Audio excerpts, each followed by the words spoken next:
Welcome to smart wrestling channel. And guys, finally பார்த்தீங்கன்னா John சினாவை retire பண்ணிட்டாங்க.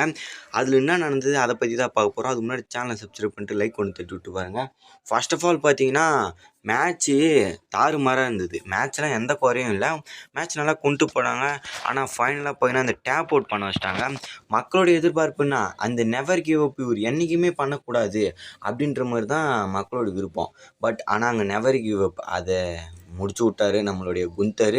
சுயநிலை இழந்து தோற்றுருந்தா கூட நான் ஏற்றிருப்பேன். ஆனால் டேப் அவுட் பண்ணியிருக்காரு. அதை தான் மோசமான நிலை. சரி, அதை விட்டு தள்ளுங்க. அது ஒன்று தான் பார்த்தீங்கன்னா சோகமான நிலை. மற்றபடி மீதி எல்லாம் தாறுமாறு இருந்தது. ஜான் சினாக்கு கோடியும் சிஎம் பங்க் வந்து ரெஸ்பெக்ட் பண்ணி அவங்கள்ட்ட இருக்க 2 சாம்பியன் கொடுத்து அந்த டபுள் சாம்பியன் தூக்கி காமிப்பார்ல. முன்ன ரேண்டி ஆட்டன் கூட ரைவல்ரி போகும்போதெல்லாம் 2 சாம்பியன் வச்சுட்டு இருப்பார்ல. அந்த மாதிரி பார்த்தீங்கன்னா சாம்பியன்ஷிப் தூக்கி காமிச்சிட்டு அந்த மூமெண்டம் பார்த்தீங்கன்னா திரும்பி கேம் பண்ணுறாரு. அதை நினச்சி பார்த்து எமோஷ்னல் ஆகிட்டார் தலைவர் ஜான் சினா. அது மட்டும் இல்லாமல் அதுக்கப்புறம் மேட்ச் முடிஞ்சதுக்கப்புறம் இவங்க மட்டும் இல்லாமல் எல்லாமே வந்துட்டாங்க. எல்லாம் ரெஸ்லர்ஸும் அண்டு இந்த WWE managers, officials, triple H. இதில் சர்ப்ரைஸான விஷயம் என்னன்னா, கெவின் ஓவன்ஸ் வந்திருந்தாங்க. அதை நீங்கள் கவனிச்சிங்களா? கெவின் ஓவன்ஸும் நம்மளோட ஜான் சினா பையனை கட்டி பிடிச்சிருப்பாங்க. அது கொஞ்சம் நல்ல மூமெண்டம். ஒரு மோசமான மூமெண்டம் என்னன்னா, ரேண்டி ஆட்டன் காலங்காலமான ஃப்ரெண்டு, தோஸ்து எல்லாமே ரேண்டி தான். ரேண்டி ஆட்டன் இவங்க 2 பேரும் ஒரே வருஷத்தில் தான் பையனை டெபியூட் பண்ணியிருப்பாங்க. ஆனால் ரேண்டி ஆட்டன் இந்த இடத்துல பார்த்தீங்கன்னா இல்லை, அவரால் வர முடியல. அவர் சவுதி அரேபியாவுக்கு போயிட்டார் வெக்கேஷன் லீவுக்காக. அங்கே போயிட்டு அப்படியே பார்த்தீங்கன்னா சர்வீஸ் சீரிஸ் அங்கே அப்படியே கலந்துக்கிற மாதிரி போல் அவர் பிளானு. அதனால் கொஞ்சம் வருத்தம் ஆகிடுச்சு. ஆனாலும் அவரும் எக்ஸ்பெக்ட் பண்ணியிருக்காரு. நான் போன வீடியோவில் சொல்லியிருப்பேன், அதை பற்றி வேணும்னா போயிட்டு அதை செக் அவுட் பண்ணி பார்த்திக்கோங்க. அது மட்டும் இல்லாமல் எவ்வளோக்கு எவ்வளோ ஆடியன்ஸ்லேருந்து சப்போர்ட் வரணுமோ அவ்வளோக்கு பார்த்தீங்கன்னா ஜான் சினாக்கு சப்போர்ட் வந்தது. எக்ஸ்பெக்ட்டும் பண்ணியிருந்தாங்க.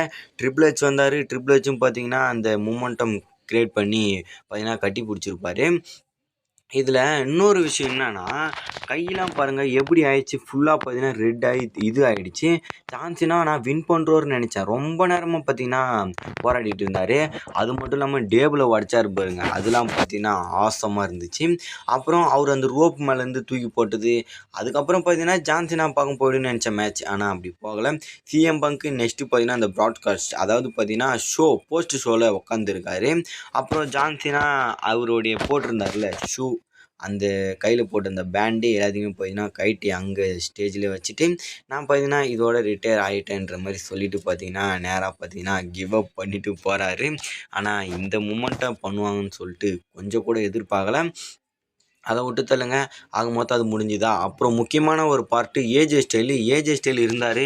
அது மாதிரி அவங்க மேட்ச் பண்ணதை பார்த்துருங்க, யாருமே நிற்கவே இல்லை, பறந்துங்கன்னே இருக்காங்க 4 பேருமே.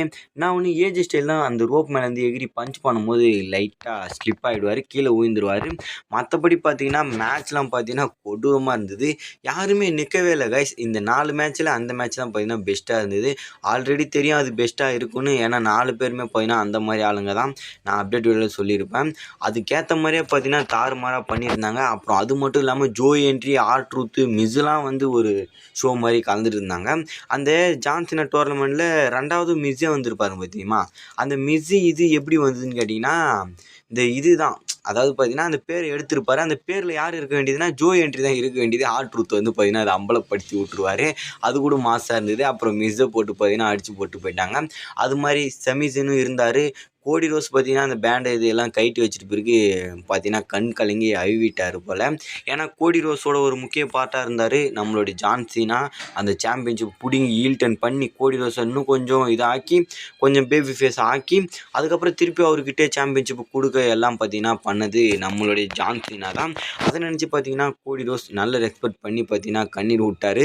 சிஎம் பங்க்கு ஏறி அந்த சாம்பியன்ஷிப் கொடுத்துட்டோடனே பார்த்தீங்கன்னா ஃபீல் பண்ணிட்டார். ஏன்னா சிஎம் பங்க்கும் ஜான் சினாங்களாம் பழைய காலத்து கதை இருக்குது.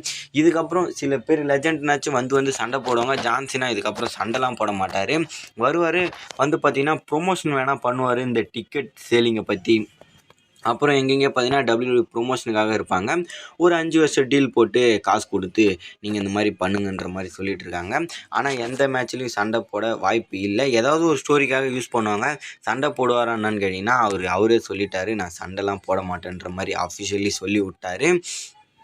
அதுக்கப்புறம் பார்த்தீங்கன்னா இதெல்லாம் நினச்சி பார்த்தா அவ்வளோதான், இன்றைக்கி ஒரு மோசமான நாளான்ற மாதிரி நமக்கு போயிடுச்சு. அப்புறம் மேட்ச்சில் பார்த்தீங்கன்னா குந்தர் சாப்பு எக்கச்சக்கமாக கனெக்ட் பண்ணியிருந்தார். நம்மளுடைய இவரும் பார்த்தீங்கன்னா ஜான்சனாவும் சாப்பு கனெக்ட் பண்ணாமல் பஞ்சஸ் நிறையா பண்ணியிருப்பார். அப்புறம் கெவின்ன்ற பாருங்க கெயின் ஆல் ஆஃப் எம் கெயின் பார்த்தீங்கன்னா ரெஸ்பெக்ட் பண்ணார். அவரால் வர முடியாது நமக்கு தெரியும். அப்புறம் அந்த டேக் டீம் முடிஞ்சதுக்கப்புறம் அவங்களும் பார்த்தீங்கன்னா அந்த 4 பேரும் ரெஸ்பெக்ட் பண்ணியிருந்தாங்க. அண்டர்டேக்கர் சில பேர்லாம் கொடுக்காம இருந்தாங்களே ரெஸ்பெக்ட். அப்புறம் மிஸ்ஸு கொடுத்தாரு. மிஸ்ஸு ஆல்ரெடி கொடுத்துருந்தாரு. பட் மிஸ்ஸை தவிர்த்து கெவின் ஓன்ஸ் வந்து பெரிய ரெஸ்பெக்ட் பண்ணார். ரேண்டி ஆட்டன் பண்ணாமல் இருந்தார். அவரும் பார்த்தீங்கன்னா சவுதி அரேபியாவிலேருந்தே பார்த்தீங்கன்னா ரெஸ்பெக்ட் பண்ணார். பல மொமெண்டம் பண்ணி எந்த குறையும் இல்லாமல் பார்த்தீங்கன்னா கரெக்டாக ஃபினிஷிங் பண்ணி வச்சுருக்காங்க ஜான் சீனாவோட ரிட்டையர்மெண்ட்டை. இருந்தாலும் ஃபேன்ஸுக்கு தான் பார்த்தீங்கன்னா கொஞ்சம் வருத்தத்தோடன்னு காமிச்சு விட்டாங்க. அந்த நெவர் கிவ் அப்பை உடச்சிட்டானுங்க. இதுக்கப்புறம் அந்த நெவர் கிவ் அப்பை அதிக பேர் யூஸ் பண்ணாத மாதிரி பண்ணி விட்டானுங்க. ஏன்னா நெவர் கிவ் அப் இல்லை, அவர் நெவர் கிவ் அப்பை பண்ணி விட்டார். குந்தருக்கு டேப் அவுட் பண்ணி தோற்று தான் பார்த்தீங்கன்னா கொஞ்சம் சோகமாகிடுச்சு. அவ்வளோதாங்க இந்த வீடியோ. சேனலை சப்ஸ்கிரைப் பண்ணிட்டு ஒரு லைக் ஒன்று தட்டி விட்டு பாருங்கள். இதில் உங்களுடைய கருத்து என்ன, எங்கே சொதப்பல் எங்கே பயங்கரமாக இருந்ததுன்றதை கமெண்ட் பண்ணுங்கள். நெக்ஸ்ட் ஒருத்தர் வந்துச்சுன்னா பை கைஸ்.